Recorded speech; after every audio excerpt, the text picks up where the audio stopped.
27. června společnost ARA, kde jsem 4. týden trimuji a vrapuji s klukama z Vanuatu.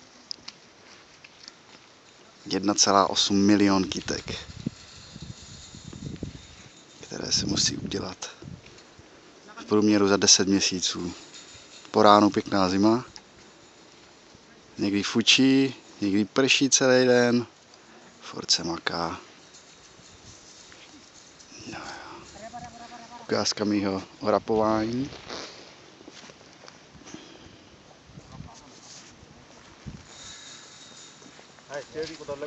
Je řada, moje lajna. Někdy po 60, někdy po 140 kytkách, jedna lajna. Podle mě se musí udělat tak 400 kytek pro minimálku.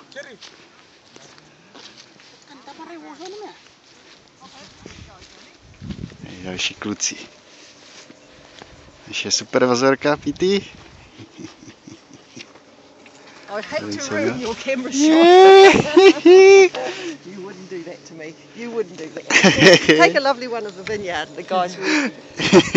Okay, It's my memory for my family, friends.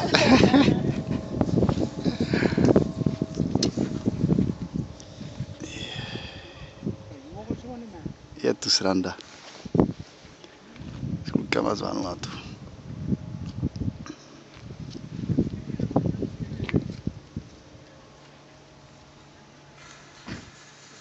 Na pole jezdíme jeepem. Je tady autobus. Dostali jsme školení, 3 hodiny, prostě první profesionální firma.